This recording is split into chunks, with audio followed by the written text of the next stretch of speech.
Return of the Exiled, or Why Must I Be the Hero? By T.J. Stegaheis. Read by Yob.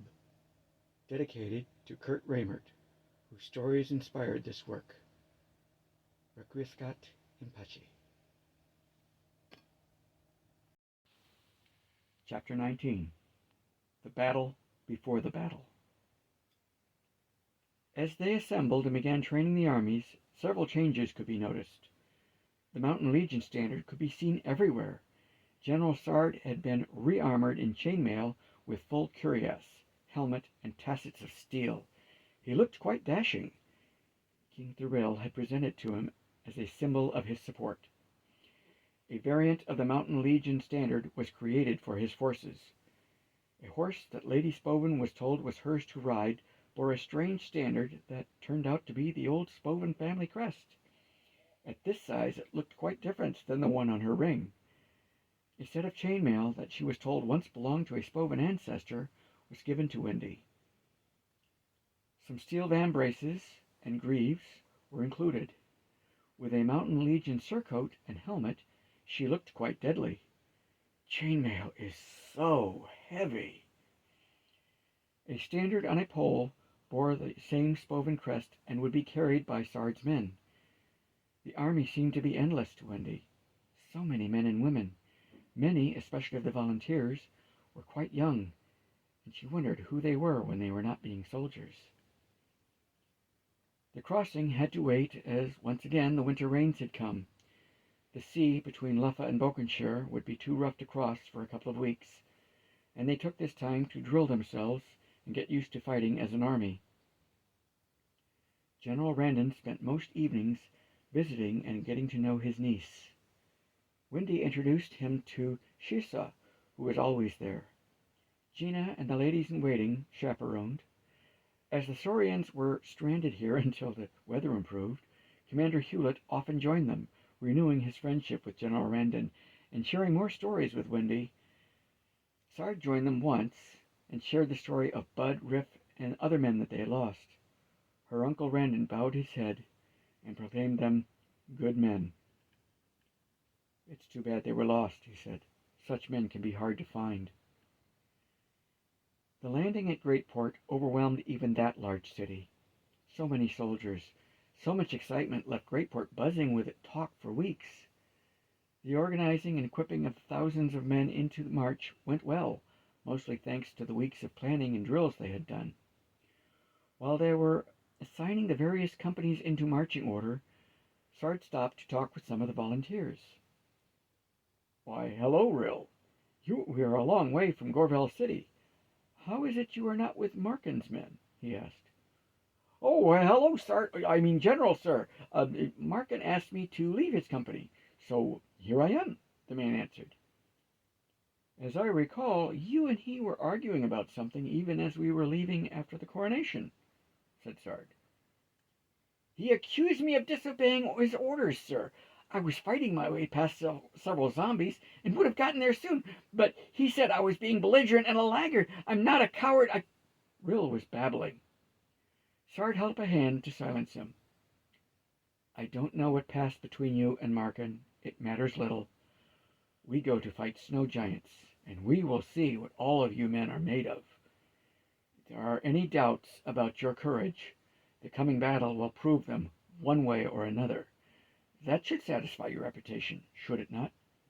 "Yes, sir," said Rill, and smiled. Sard moved on to other soldiers. They crossed into Sersha and were approaching Pan when a group of horsemen met them and asked to speak with Prince Nicholas and General Randon. Then Windy, General Sard, and Smoke were called into the meeting. Cilio and Filio were not invited, but showed up anyway. The visitors were General Halford of Tudun and his lieutenants. They brought greetings and compliments from King Geoffrey of Tudun, as well as thanks for the information regarding the Burger Plan of King Henry's military leaders. General Halford and his army of 10,000, including 2 companies of Tudun's famous cavalrymen, had been dispatched with the hope of joining Prince Nicholas, General Randon, and Lady Spovin in the coming conflict.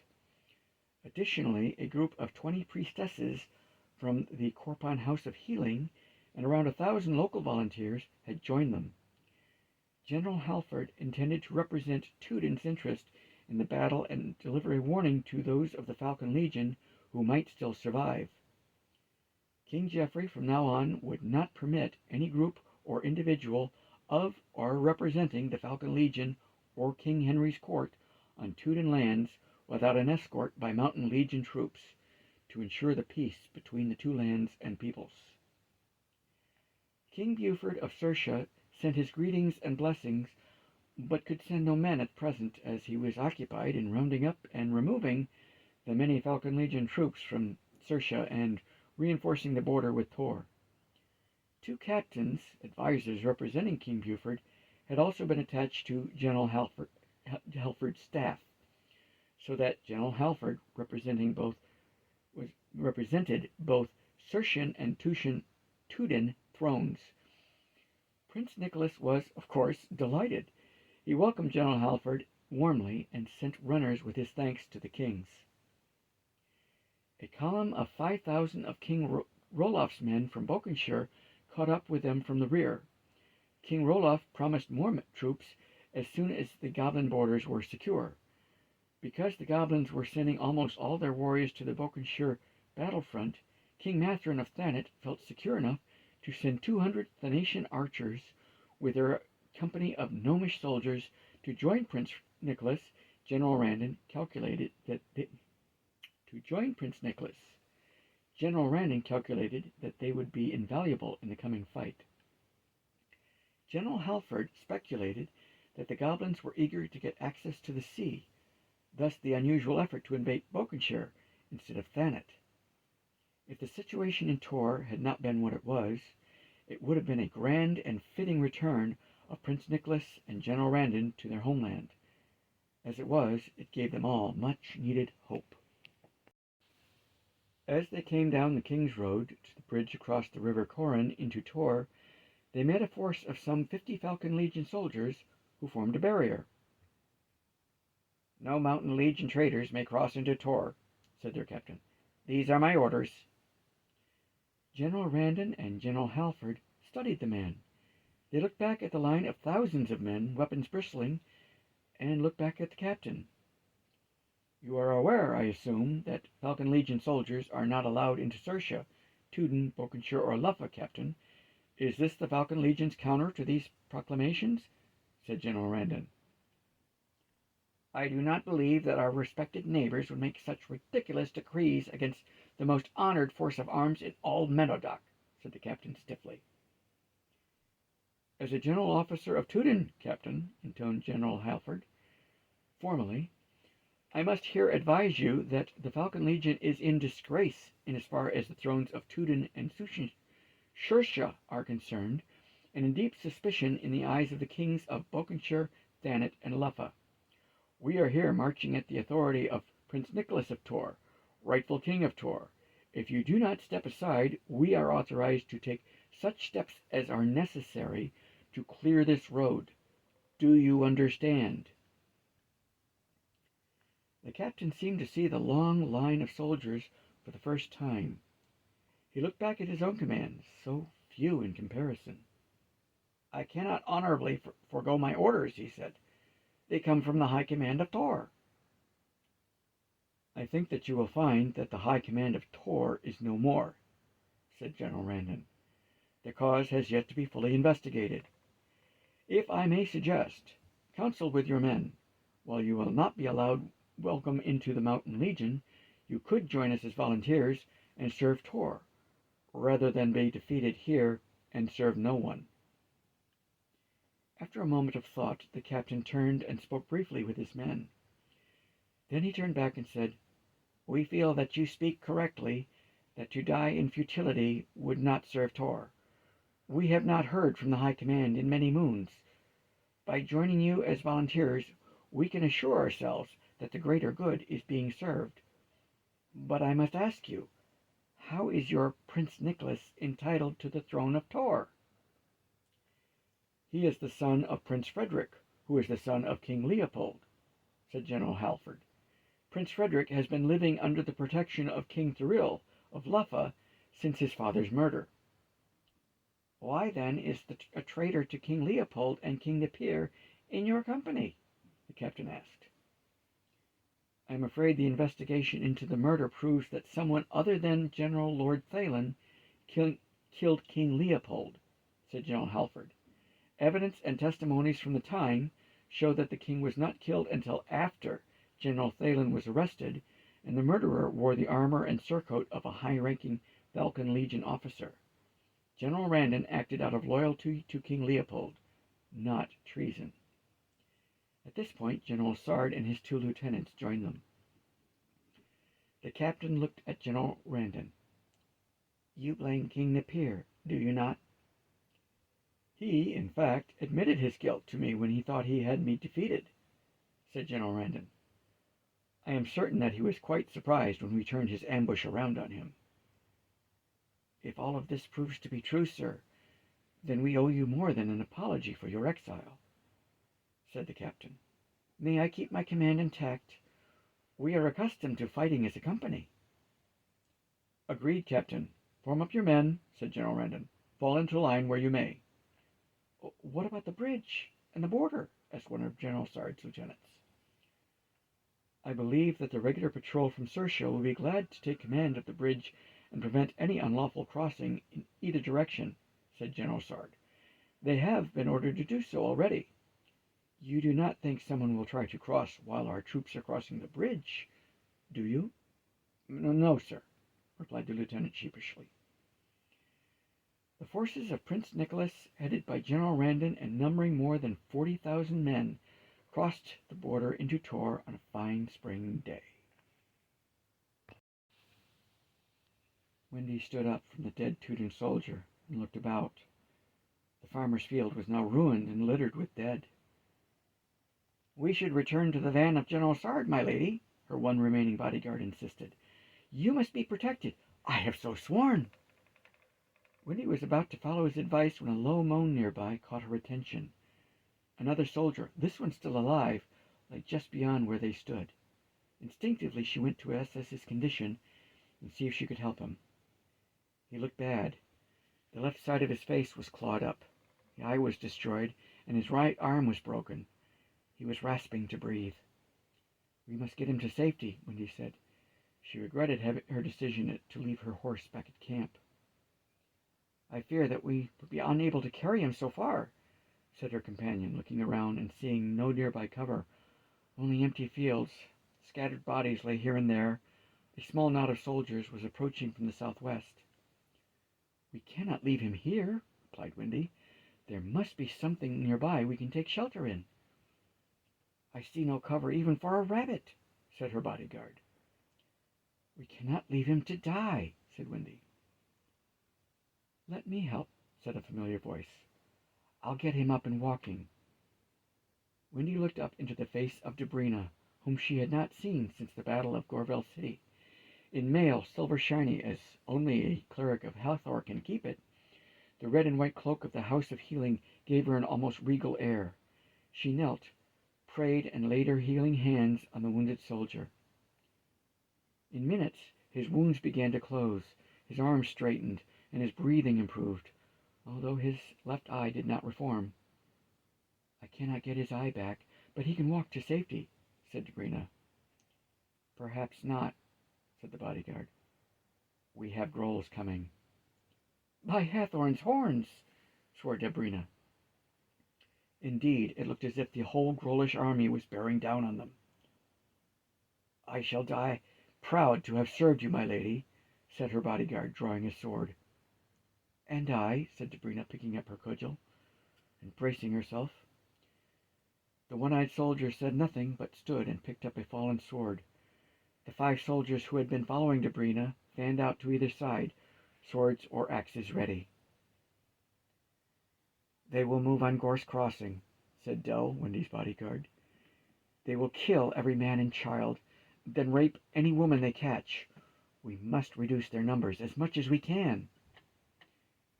The image burned in Wendy's mind, and she bared her teeth. I shall see none past me as long as I breathe," she announced. "They will not soon forget this day." But the anger kept building, getting her to the brink of rage, and boiling over into red-rimmed oblivion as the world disappeared into a black cloud of killing rage. When a faint light began to filter into Wendy's clouded mind, she was braced awkwardly against a mound of something, facing a group of beings with the stump of a Groll sword in one hand, a dagger in the other. Her hair was wild and streamed across her face. Blood that proved to be hers was running down her arms, and she spat blood as she glared at those before her. But something had stopped her and was trying to get into her mind. Something familiar. "Wendy, it is I, Sard. Let us help you," said one of the beings. Sard, she thought. Sard! Sard! She fairly cried. Sard, I am hurt. Where are the soldiers and Dobrina? "We are here, what is left of us," came Dobrina's voice from behind her. Wendy looked over her shoulder and discovered that the mound was a bulwark of stacked bodies, Groll bodies, and there were a lot more. Within the circle of bodies crouched Dobrina, two of her soldiers, and Dell. The one-eyed soldier and three of the others lay behind them, bloody and still. Dobrina, seeing where she looked, said, "I could not keep up with them. As fast as I could pray for one of us, they swarmed another. I could not save us all." She was very distraught, and Wendy wanted to go and comfort her. But as soon as she tried to move, she collapsed, her right leg a twisted mess of blood. "Let me help you," said several voices at once. Wendy stared dumbly at her bloody, broken leg as her bodyguard told Sard what had happened. "I was sure that we were dead, but my lady screamed madly at the Grolls and charged them before any of us could stop her. Just as she swore, nothing that came near her escaped. We felt certain that she had been felled several times, but she continued in such a mad frenzy as I have never seen before. We lost track of her again and again, but she always reappeared. Even as the Grolls began to retreat, my lady slew them as fast as she found them. Her leg was broken when her sword lodged in a big Groll's chest, and she went to wrench it out. He tore at her arms and clawed her leg nearly off. Meanwhile, Dobrina, Ferd, George, and I began stacking bodies to give us some cover. Sadly, Ferd caught a club right in the face, and Dobrina could not get to him, as she was fighting two of the creatures. We were trying to keep them off Ferd and these three fellows. Then you appeared, General, in pursuit of some of the Grolls who passed us, and we called out to you." Sard took up the story. "I was fearful that when we saw the right arm of the Groll army pass through where we thought you had been, I prayed that you were not here, lest I come only to retrieve your corpses. It seems that I shall have to disappoint the men. We thought that it was our valor, not your madness, that caused the Grolls to flee." He grinned. By now the day was fading. A cold light rain had started, and the light was a diffused haze. "How you kept going on a broken leg and two shredded arms defies all I know," put in Dobrina. "Most strong men would have been dead by now." She stood. "You will still have some minor wounds, and your body is one solid bruise. But you can walk. I'll do a more complete healing later." "You take more blows and wounds when you are enraged than many of my men," said Sard. "It mystifies me."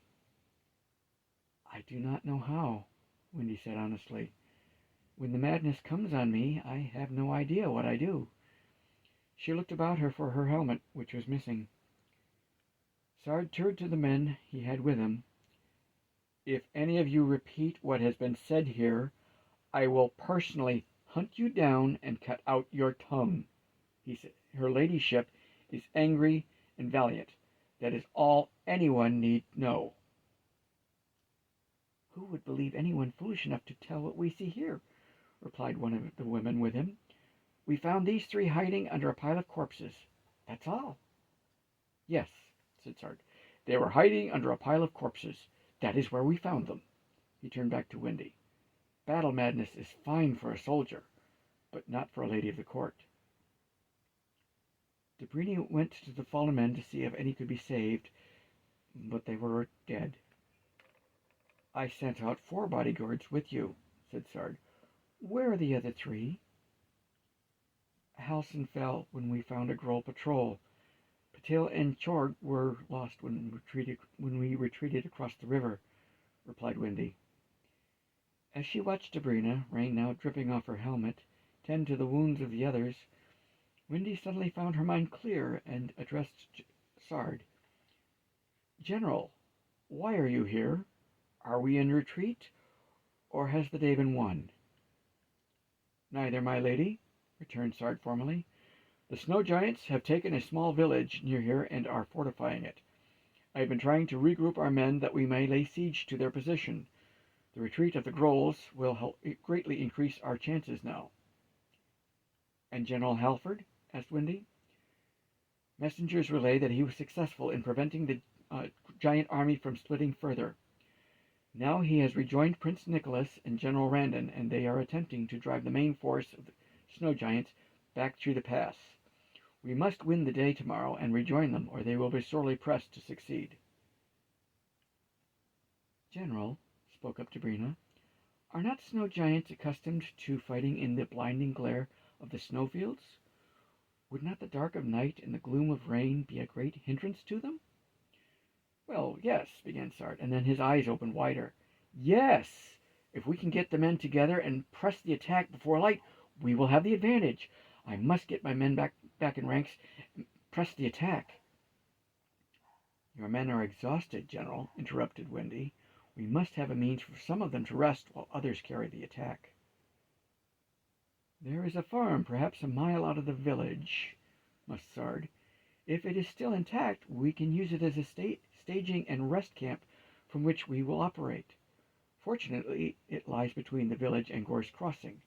That will also be to our advantage." "I can set up a healing temple at the farm," said Debrina. "Are the other healers still with us?" "Of 2 I am sure. The other I have not seen since we first engaged the giants," said Sard. "We can rotate the 3 of us, with 1 in the field, 1 at the farm, and the 3rd should rest," said Debrina. Even as they spoke, several groups of men were walking up to join the field banner that Frog carried with Sard. General Sard gave the orders and assigned the men to round up the troops, and sent other men to investigate the farm and see if it would serve them. Arundel volunteered to relay the new orders to those men watching the village. Debrina whispered to Wendy, "Did our mighty general just accept advice from women? I'm stunned." "Much has changed since you left," replied Wendy. Wendy stood on her now healed leg and picked up the greave that had been torn off. It was beyond repair. She would have to obtain another. The pant leg was tattered as well, so soggy and chilled, she walked over to the men with one leg showing more skin than she would have liked. Speaking words of encouragement and appreciation to them as they left to fulfill their orders, one man had found her missing helmet and returned it to her. "We must get you to the shelter of the farmstead," insisted Sard. "It will encourage the men and give them greater cause to fight, knowing that you are there." "I begin to feel more like a flag than a lady," said Wendy. "Better to join in the fight as we did in Gorville City than hide behind the lines and wait for news." "I can sympathize with you on that feeling," replied Sard.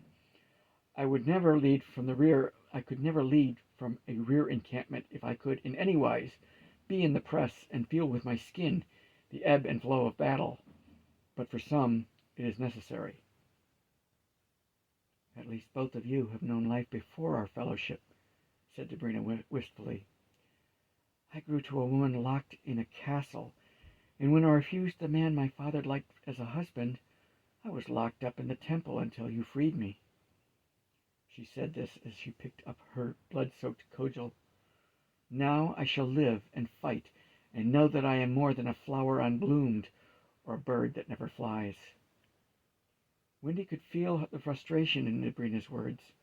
If only she knew how Wendy had come to be in that dungeon. Remembering the dungeon brought another thought to her. "Sard," she inquired, "were the villagers able to flee before the giants took the village?" "Many did, many did not. We cannot tell what has become of those left behind until we take back the village." "Will the villagers not be killed?" "I think not. They are likely being kept as bargaining hostages, locked up somewhere." "We must keep the giants as busy as possible, so they do not use the villagers or harm them." "We can only do our best." "It must be so," said Wendy, "our very best." Wendy looked around at the fields that they had fought in, and must. "The spring crops will be ruined, but I hope that the deeper seeds will still bring in a healthy crop." "You worry about the farmers at a time like the present?" asked Sard. "Why?" "Well-fed people are more likely to accept the return of Prince Nicholas," said Wendy. Sheesa's training was beginning to show in her thinking. Together they traveled a few miles to the farmstead. It had been abandoned in the opening hours of the battle, and the soldiers were now busily fortifying it with wagons, logs, and anything else they could muster. Many men were already asleep, resting up for a busy night. Others were too restless to sleep, and talked or sang to keep up their courage. The house had been ransacked by Grolls, but was solid. A room in the back had been set aside for Lady Spoven, and the main room was quickly converted into a makeshift hospital. Wendy had a second sleeping pallet brought into her room for the female healers to rest on when possible. Wendy sat on the pallet to rest and dry off. She felt exhausted and stiff everywhere. She had drunk several dippers of water, but she was still feeling thirsty. Her eyes felt dry and her ears rang. Her legs still ached, but she did not want to bother Dobrina about it. Just as Dobrina had said, her whole body was bruised and scraped. "Some lady I am," she thought, looking at the lightning scars on her arm. "I'll have more scars than an old tomcat." She rubbed an ointment Dobrina had given her on all her visible injuries, hoping that they would heal further. Sard set up his command table in the barn with his men. The rain was letting up, and he made haste to launch the first attack before it quit completely. Wendy's sword, that she had used since she left home, was lost, somewhere in that pile of droll bodies. One of Sard's lieutenants had found her a new sword, still light and quick, like her old one, but with a fine scabbard, fit for a lady. This left her ring as the only thing left of her life before. "I wish you could see me now, Robert," she thought aloud. "I wonder if you could still think of me as a farmer's wife." She thought about the way she had thought her new life would be, and laughed.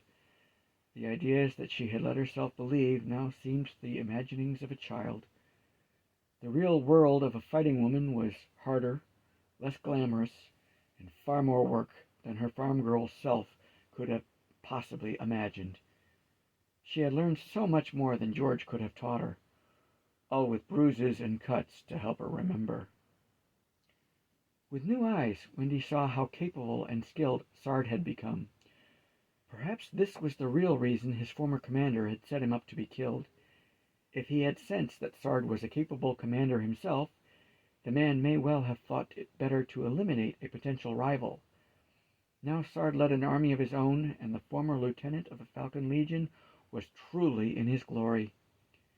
Like the gnomes, these men found in Sard a worthy leader and would follow him anywhere. Wendy hoped that he would be alive to serve Tor when all the fighting was done. "When did I become so concerned with military matters?" she thought to herself. "When did I learn to see the world from such a wide and courtly point of view?" Too tired to answer herself, Wendy lay down to rest. Not surprisingly, she fell asleep. Arundel comments. King Thuriel was good enough to lend me a swift horse, and I rode as an adviser to General Sard. Mostly because they wanted me along, but knew of no other title to explain my presence. As we rode back to Tor, I discussed my role with General Sard. We agreed that I would best serve as a scout and messenger, although I would join in the fight where I saw the opportunity. I think I made his men nervous, so I remained with the officer staff where I might be less seen. As we crossed Sersha, a Teuton officer and his men joined us. This was exceptional. If you have studied humans, as I have, you will have noticed that they are prone to keep their forces of each nation separate. Now that distrust has been overcome, and these men from separate kingdoms have come together and will fight as a single army, my father would fall on his face with disbelief. Men from Bokenshire also joined us, along with a shaggy lot of volunteers from all over. While crossing to the former site of Riston City, we became aware of a band of giants who had separated from the main force and were attempting to gain ground south of our route. General Randon sent General Sard and his men to get them turned back, lest we have forces both before and behind us. This proved to be more difficult than first expected, as the giants were joined by a major force of Grolls. Our first encounter left the army battered and separated into small groups all over the countryside. The Grolls regrouped and launched an assault which overran the Lady Spoven as she was trying to retrieve wounded soldiers. I accompanied Sard as we sallied to the rescue of her ladyship, only to find that it was the Grolls who needed rescuing. Soon we drove off the disorganized enemy. It simply could not be what it looked like. Her ladyship and fewer than 10 men had repelled and disheartened the Grollish forces. Perhaps it was the fall of Grink the Unstoppable, a Grollish hero to whom they rallied. I cannot say. More wonders from this human paradox.